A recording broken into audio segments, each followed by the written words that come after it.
I'm Scott. Yeah, thank you.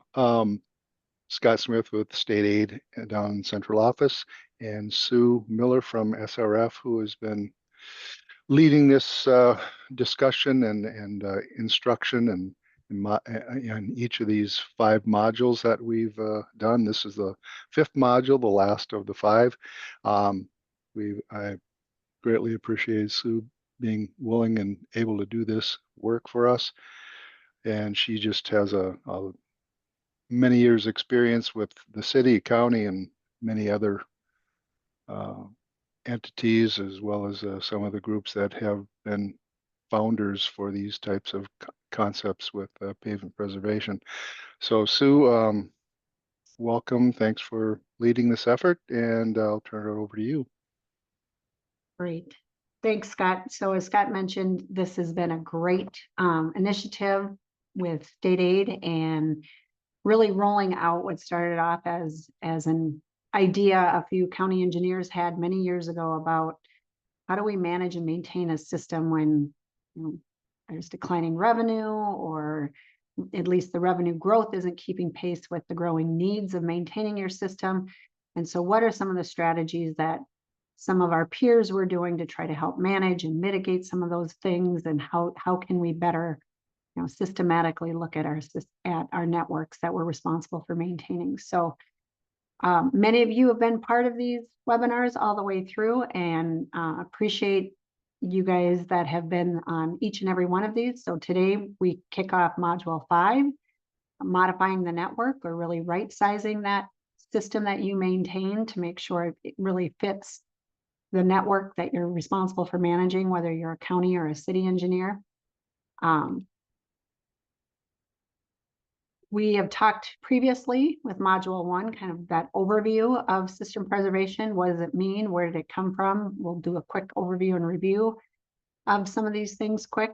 Then we moved on to talking about the funding gaps, capital improvement planning type strategies, what kind of strategies might be there as far as how you would alter or enhance your operations and maintenance strategies in some cases. And then today's webinar focusing on that network level right sizing of your system.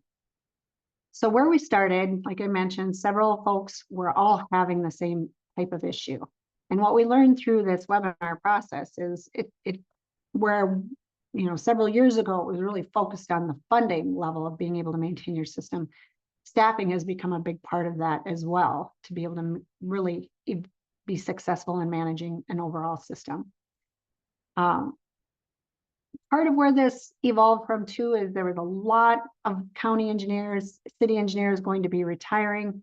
And many times our elected officials will look at things that when we can't sustain our networks, they look at us as the city or the county engineer and they say, how come you guys and your team of people aren't doing a better job of taking care of the network, without full understanding of what some of those implications are about, here's how much money it costs to take care of the network. Here's how our network has aged. Here's how we're maybe a little behind the curve on keeping pace with some of that natural degradation that happens on our networks. So out of that, we wanted to try to develop a system of education and implementation strategies to help city and county engineers be able to work with both their elected officials and the public, building them into champions for transportation funding, and really creating a better, broader understanding of why we can make the investments that we make, how we're making it, why we're trying to do the best that we can with their dollars. So in that process, it really broke down into 3 kind of major parts. That identification of what are the overall needs of our system. Every system is different. Every county, every city is managed differently over time. We have changing elected officials. We have changing city and county engineers who take different approaches. And so quantifying those needs is going to be different for everybody. And then developing strategies. And again, because we're all different, some strategies are going to work better in some entities than others. And Maybe that is based on your political climate. Maybe that's based on what you have for opportunities with your funding sources. And then that ability to implement. And all of this really circles back to that engagement and education all the way across. Starting that conversation very early in your process with your elected officials, for sure, right up front, and then being able to educate those folks in the public who want to be educated anyway. Creating opportunities for stakeholder input is so important and critical to making sure you can implement those selected strategies and be successful. So part of what that first module talked about is that gap analysis, is really how do you define what those needs are and tie that into a financial impact to your city or your county. You can do this a number of ways. We've got a gap analysis tool, spreadsheet, if you will, that you can use that's uploaded on State Aid's website as part of the webinar series. But the important part of that is no matter how you do it, make sure that it is something that is replicatable and that you can build off of year in and year out. So you build credibility with the public and with your elected officials to be able to show them, hey, this is a problem. We don't have enough money to get from here to there and where they want to go. And here's why. Here's what it costs us to do a 1 mile section of an urban reconstruct. And here's how many miles need that urban reconstruct. And here's where we have a gap. So there's a lot of ways that you can really break those numbers down. It's just important to build that trust in your process to be able to create that understanding on what is our maintenance approach and our operational approach versus the industry standard, or versus maybe some performance measures and goals that you set for your organization. So throughout the process, we've got some analysis examples of what those annual roadway needs might be. And in this particular example, let's say your city or county has defined that it's a $25 million a year need in your system. However, taking all the revenue that's coming into your system for construction, and this example represents your construction dollars for preservation and maintenance, and not full-blown reconstruction, but just looking at that preservation and maintenance piece. If you forecasted that out and you said, hey, we need 25 million, we only have 13 million coming in, we have $12 million of a gap. And then you can show how that snowballs year after year after year, and why maybe your pavement conditions or your bridge conditions are falling behind. So we mentioned some of the strategies to try to close that gap and to try to figure out ways to better manage and modify our systems to be able to do the most with the money that you're given. Many times when I'm visiting with city and county engineers, you guys are, in some cases, your own worst enemy. There are times where you guys are so doggone good at holding systems together with duct tape and Gorilla Glue that you figure out a way to make it work. You can do things in a reactive way, and the general public doesn't necessarily feel the pain that you're feeling. But is that a sustainable way to manage and maintain your system? So by creating a series of preservation strategies and looking at these things holistically, we could talk more about what does that mean and how do we change the way we manage and maintain our systems so we don't have to be so reactive at times. Let me back up one slide. So we talked a little bit about in the previous strategies about those counties and cities who create comprehensive plans or transportation plans, and how that helps create expectations across your system. And typically, part of those transportation plans is to set those performance measures. What's the expectation of what we want this system to perform at? And how do we do that? What are the strategies to hit those performance measures? And that might be strategies in how we prioritize our projects, might be strategies in how we tier our levels of services based on functional classification or networks of roadway systems. And it might be how we approach maintenance techniques and a new method of maintaining and trying to keep our pavements in better conditions or our bridges in better conditions longer, that really making those right investments at the right time on your system where you really get that best bang for your buck. So where we are today is the last couple of strategies in the series, and we will start talking today about the jurisdictional transfer piece, revenue enhancements, and then finally that dreaded unpaved word that's out there. Reverted surfaces maybe is a better way to say that. So starting off with jurisdictional transfers. I should mention that all three of these things that we're talking about, we saved the best for last, so to speak, in module 5. All three of these are probably the 3 toughest strategies to implement for those of you on the call. They take the most effort and work with your public and with your elected officials. And it's really something that needs to be thought through carefully before you go down these paths. So from that perspective, they are the more challenging ones to try to implement. That does not make them any more or any less impactful for how you manage your system. So with the jurisdictional transfer, you're really looking at making sure that your network that you're maintaining matches that functionality for your jurisdiction. Some of the things that kick-started this is way back when the state of Minnesota kicked off a Minnesota jurisdictional realignment project. And that continues today, although it doesn't follow necessarily the full report. There's always continuous conversations about, do we have the right roadways functioning on the right network on a statewide basis? And if we don't, those are opportunities for us to better align our systems and put things together to make sure we have things functioning in the right way. But people are impacted by that. It changes who's responsible for those long-term, life cycle costs for maintenance and construction and operations overall. And it has impacts to people's bottom line. Even if you create a cooperative agreement or a memorandum of understanding and you send money with a turn back, or you're getting money from an agency that's turning back a road, you still have to think through what's the long-term implications of our agency accepting a roadway into our network. Does it make sense? Do we create better efficiencies in our overall maintenance operations? Or is this something that we need to think through as far as how would we own, operate, and maintain that going into the future?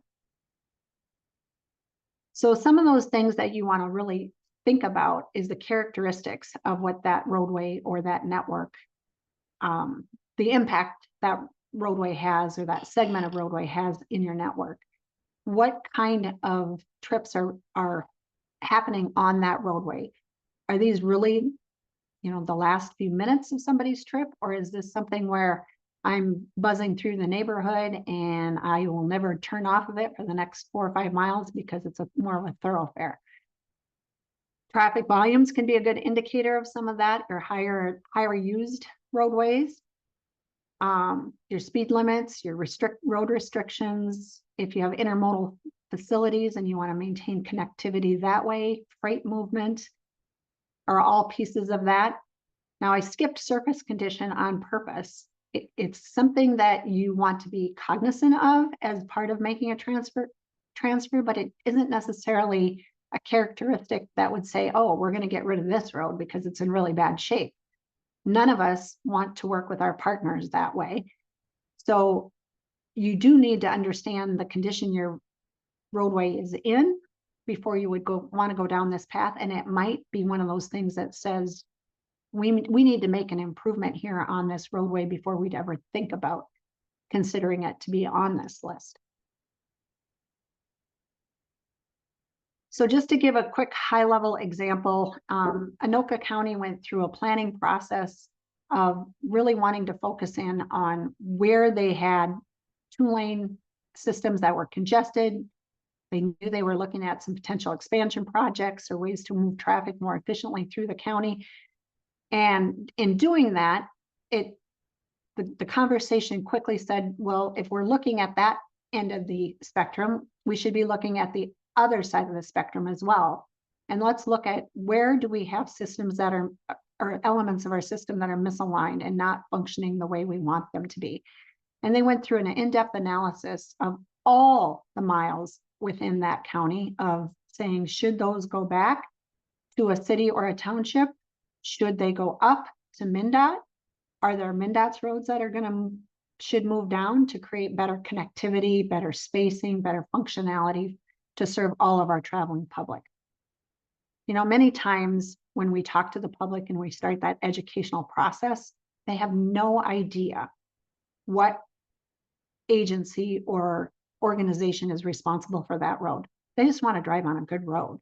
And so when they transition across a county line or from a trunk highway onto a county state aid highway or a municipal state aid highway, they don't care. They don't care who that jurisdiction is.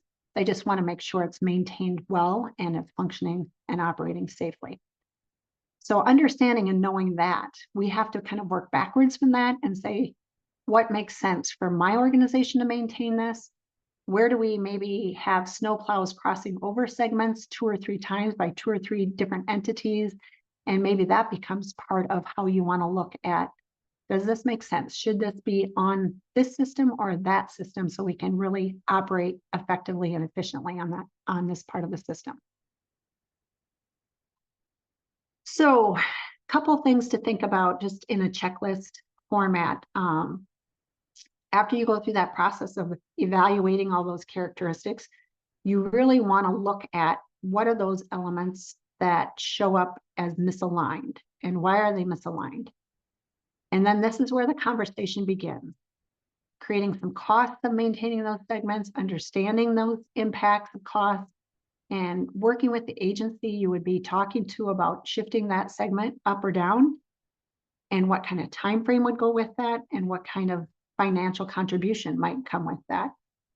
In some cases, some agencies and organizations have proactively budgeted pots of money on an annual basis to help build up a fund to be able to facilitate jurisdictional transfers. So they may negotiate that under memorandum of understanding and have some form of an agreement in place with a partner. But it might be something where the jurisdictional transfer happens over a number of years, and that operation and maintenance might take place transitionally with a city or a township operating that system for the first year, but the county or the city still paying for it.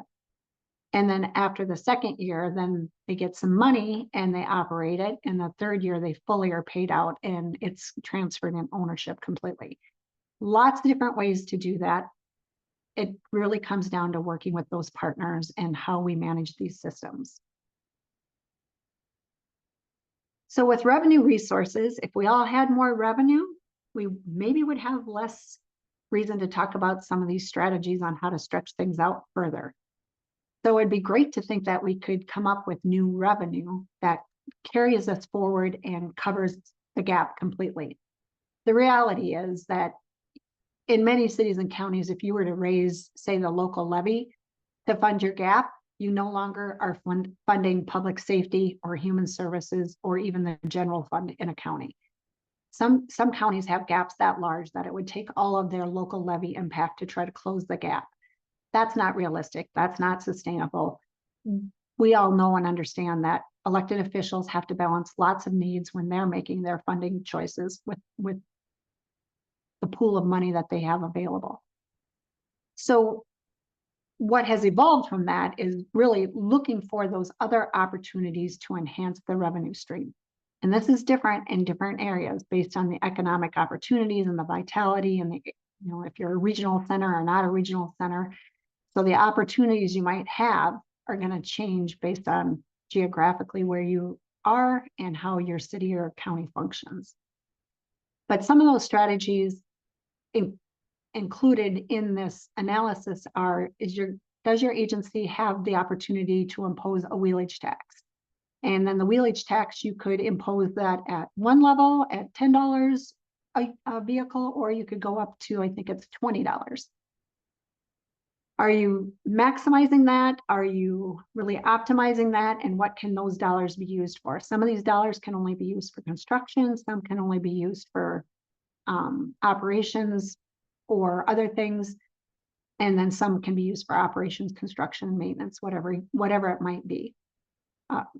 Developer-driven projects. If you're in a city, some cities are very, very good and have excelled at creating very strong programs that when a city is going to develop or be improved, that the developer fees become a part of how we improve that infrastructure. And again, that is very different depending on what city you might be in. If you're a city that is really hungry for growth and you want to improve that tax base, it might be just the opposite, where you're putting in a tax increment finance district. So the organization is paying for some of that infrastructure development to draw in that growth and development to sustain a longer big picture property tax. So understanding all of that and what those push pulls are within your organization is so important. All of us on this call that are in this engineering world didn't go to school to be business managers or financial people or accountants, but we are when we look at the net impact of what some of these fees are going to drive or costs are going to drive and how that affects that growth of our network. So gravel tax is an opportunity for the counties. All cities and counties have the opportunity to do bonding depending on what that cost of borrowing money is. Special assessments. I hate to use the word assessment. That's almost a dirty word anymore. And I know those of you that are on the call from the cities are saying, yeah, assessments are being challenged all over the place, but still is a tool in the toolbox, so to speak. And then cooperative cost sharing and how we cooperatively work together. Are there methodologies there to cooperatively see some of these things improve? And again, that is another area that is being discussed right now on how we work together as partners on improving our networks. So in Freeborn County, there was some discussion on reverting surfaces, which we'll talk about next. And why do we need to do that? And what's the problem here? And how come you can't just fix all these roads? And what we did is created using our 5-year plan or a 10-year plan, we pushed it out to, and we mapped it geographically to show our county board and the public, here's the amount of money we get. Here's, based on our performance measures that we've set, talking with the county board, here are the roads that would get prioritized funding in that process. And there's a whole lot of roads that go into the category of beyond the 10-year plan. And we called those our blacklist roads. And there was so much black on the map, and by commissioner district, certain elected officials would say, well, no, I want a certain road to turn green or to be in this plan. And the discussion then said, well, what do we take out of the plan? Because the plan has to be balanced. We can't overspend. We don't have extra money, and we want what we show the public in our 5-year plans or 10-year plans to be trusted and responsible. So what we did is we said, hey, without any tax enhancements such as wheelage tax or local option sales tax, this is the number of roads we'd have as blacklisted roads, so to speak. And now watch carefully what happens to the map when we add the tax. If we add the tax, now we have a whole lot of roads that are funded and a lot less of the map looks black. So back to the black, and now with the tax. And when you can tell that story with a picture of what more you can do with added resources by the toggle of your mouse, all of a sudden we saw the public come around and understand that. We created a lot of advocacy of the public going to talk to the county board members saying, hey, we want to make sure that we're investing in our transportation network because these are important roads for the economy of the county, for our school buses to travel safely. So we want to make sure we prioritize investments in transportation. So again, just to go from the black to the funded was a big visual cue for them and to support the opportunity to implement some of these added taxes. Other ways you can look at this is you can layer your funding and show your elected officials that when you layer the amount of money that you can bring into the system, it just grows your opportunities almost exponentially on where you can spend that money and how much more money you have to close the gap.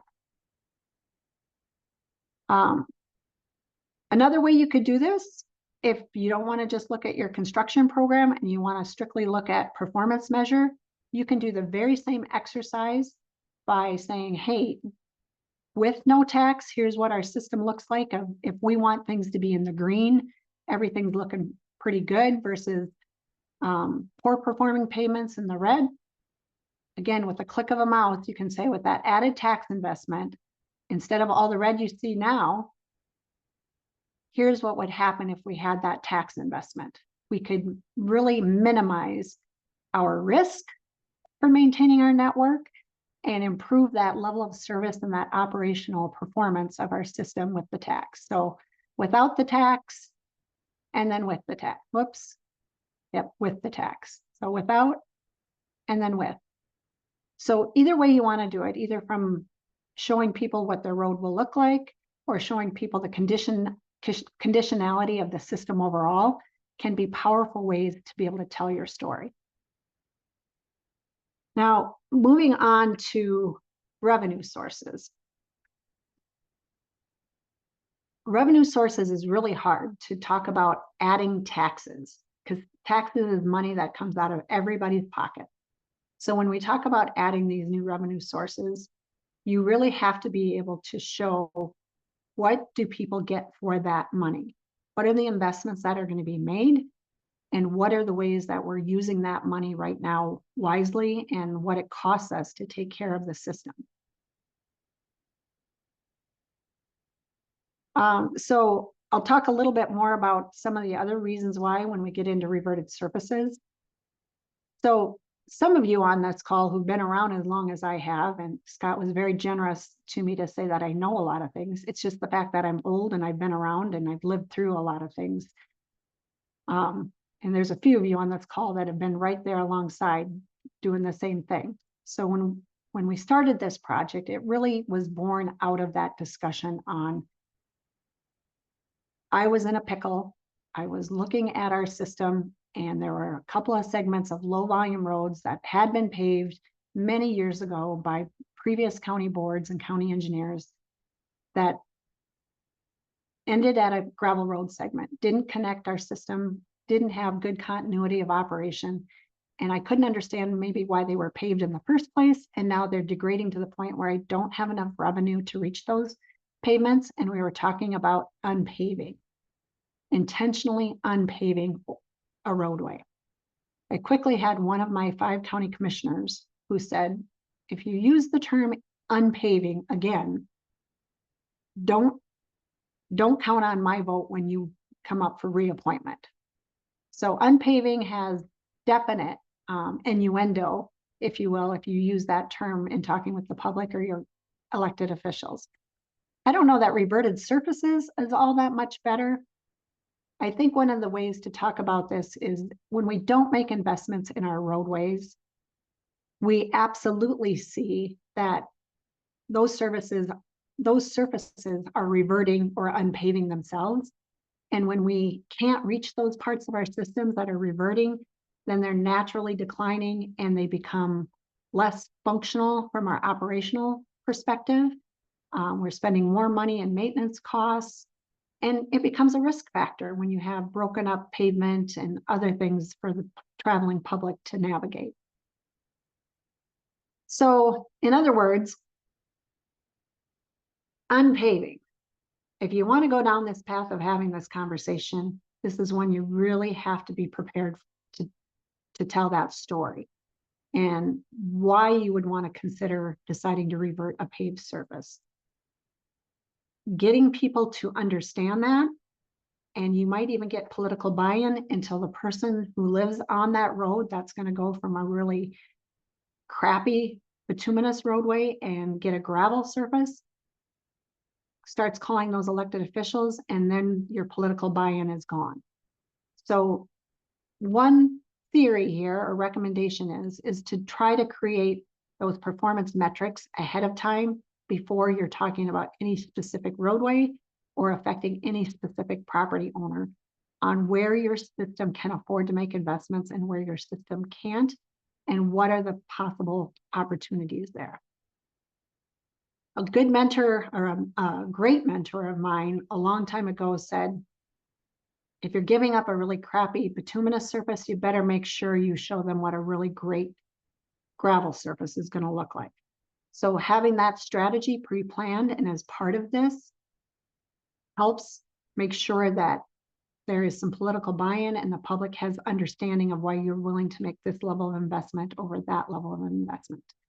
So it might be stabilizing, adding some magnesium chloride or some other method, going to an auto seal or some other approach so it looks like a paved road but doesn't necessarily function like a paved road. So we wanted to do some exploring if there was best practices out there, have anybody else unpaved surfaces and been successful with this. And what we learned is, we've been talking about trying to get people out of the mud for years. And what people want are the roads for today. Everybody out there, no matter how many cars a day go up and down their roads, wants their roads to look like this. But unfortunately, with our level of investment, we can't afford that. And what happens is some of our roadways, like I said, naturally are declining. And naturally, from our inability to be able to make that money stretch as far as we all want it to, at some point in time, even the best of you all on this call are going to run out of duct tape, and you're going to run out of Gorilla Glue, and you're going to face this challenge. In the upper left corner on this particular roadway, it was a spring thaw that went bad. We had a lot of frost boil problems and damages, but it was a low volume road that was kind of tucked up in the far reaches of the county. And this one started to fail after a bad season of frost boils. Road restrictions were on, limited enforcement, and we had the pavements break up. This one got repaved. The county board took a long, hard look at this. We made some shifts in our capital improvement plan, and on the fly, this one got repaved. In other cases, you might not be able to do that, but you have to know and understand what your performance metrics are ahead of time as to why you'd repave this one and not repave another one when the worst of the worst things that could happen. So when we went down this path, we started doing that research saying, who's done this? How do you do this? Nobody wants to do this. Not a one of you on this call today would ever want to go to your county board or your city council and say, hey, even if it's an alleyway that had been paved, alleyways become very important to people too. When you say, hey, we're not going to repave an alleyway. And in some cases, I've been in cities that they unpave a municipal parking lot. Even a parking lot becomes important when you have something and you're perceptively taking something away. So there's some research out. There is some research out there, and this is a trend that is happening now across the country because of that growing cost of what it takes us to maintain our system and how that buying power of our dollar is not necessarily keeping pace with the revenue growth to take care of our system. Now, I mentioned that we have limited law enforcement. And those folks are doing the best that they can out there to keep people safe. And sometimes it's political on how that enforcement happens. Sometimes you have good law enforcement and you give tickets for weight restrictions, people being over weight restrictions, and sometimes it rolls up to the judicial system. In my county's case, we had judges that would just throw those tickets out, even though some people were running significantly overweight in the county and were getting those tickets. Again, the same commissioner I shared the story about previously had come into my office and said, hey, did you meet with State Patrol in the weight enforcement section and tell them where to go look for violators of the spring load restrictions? And I said, well, they stop in every spring, Commissioner, and I meet with them every spring. You meet with them and you give them a map telling them where you want them to go? I said, I give them a map and I tell them where my most vulnerable pavements are. And I let them decide where they have resources to go. And in this example, we had people getting pulled over on a roadway in a commissioner's district, and he was getting phone calls left and right of why everybody was getting tickets for being overloaded. That commissioner asked me to stop meeting with our law enforcement partners and stop advocating for enforcing our weight restrictions. That's a hard position for you all to be in as city engineers and county engineers when we're trying to protect the taxpayers' investment in the infrastructure that they've all paid for. So it's not fair for a select handful of users who don't want to follow the rules to be able to destroy your system. Those kinds of things take a huge educational effort to swing that pendulum from, hey, you got to protect my constituents who are calling me up because they didn't like getting a ticket, to, hey, we got to protect that investment the entire community is made in the infrastructure of our city or county. You all know that it's become more and more complex to manage, operate, and maintain your road system, and reconstruction requirements have only grown exponentially. Again, I'm old. When I started in this business, the spec book was maybe about that thick. And now we have 2, maybe 3 spec books that are twice as wide and tall and comes in 2 or 3 volumes, so to speak. So just looking at the MnDOT requirements and what we have in our MnDOT spec book alone has just increased exponentially, not to mention with specific reasons and good validity, our requirements for protecting our environment have increased, and we're way more conscientious and aware of some of the things we need to do to protect our waters and to protect our wetlands. All of those are really good things, but all of those things also put more stress and strain on how far you can make that dollar stretch. And so all the time we talk about making sure we're investing those dollars and trying to do that right thing at the right time on the right road, you can almost throw that adage out the window. Because if you don't have enough money and you can't do that, the question then becomes, instead of when to pave, are we avoiding that question on when do we want to unpave? When does it make sense for us to unpave? And that road system, because it maybe had a vision 25 years ago to this road's going to get paved, it's going to connect to this gravel road, we're going to pave that, and that's going to connect to Trunk Highway 29.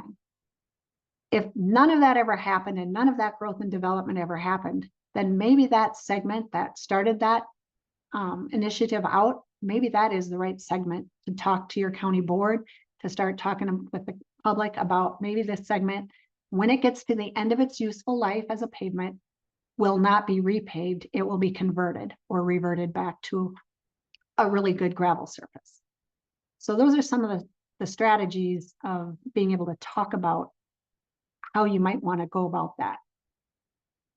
It all has to tie back into the whys. We have funding gaps. Our system has needs, and we have a finite amount of resources to be able to invest in that system, and we want to make sure we put those dollars where we need them the most. And that really comes down to building trust, and you can only build that trust through really strong, trusted communication, first with your elected officials and then with the public. So just to give you a quick summary, looking at those opportunities, if you will, for optimizing where you're placing those dollars in your system has to be data-driven. It has to be based on strong performance measures or goals and objectives for continuity and connectivity within your operation. You want to be able to objectively evaluate your system. You want to be able to provide some cost benefits to your elected officials and to the public to create that education and understanding. And you want to be able to give the public something that functions in a safe and optimized manner for the long term. Not an easy one to do, not impossible to do, just takes a lot of legwork and a lot of pregame work, if you will, versus some of these other strategies that you can jump into right away. This one takes a lot of time to kind of lay the groundwork and to get people all on the same page before you ever want to go down this path of actually implementing.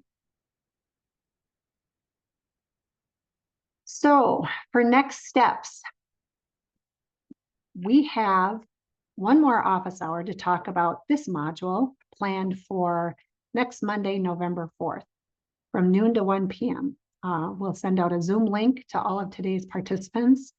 When we send that Zoom link out, we will also send you your PDH certificate for attending today, and have this office hour open for opportunities to talk through these 3 strategies and to see what are the things that you might be doing in your city or county right now, and what are the things you want to try, and has anybody else who's on the call tried some of these things? What are the newer strategies or the newer conversations you're having with your elected officials? So we're a little ahead of schedule today. I talked faster today than I did in some of the previous modules. Be able to give you all a little bit of your day back to get a quick bite to eat. But I would just like to say on behalf of State Aid, Local Road Research Board, how grateful we are for you all attending the System Preservation webinar series. And just a reminder, the entire webinar series is posted on State Aid's website, and the tools and resources that we talked about along the way are in the full system preservation guide that are on the Local Road Research Board's website. Some of you folks have provided some other tools along the way when we've had office hours that have also been uploaded on State Aid's website with this webinar series. So I invite you all to check that out, to share it with your staff and share it with other city engineers, county engineers who haven't been able to attend our webinar live and in person. And always know that you can reach out to either me or any of your folks at State Aid who are supporting you along the way. So with that, I appreciate everybody's attendance, and I turn it back over to Scott to wrap us up.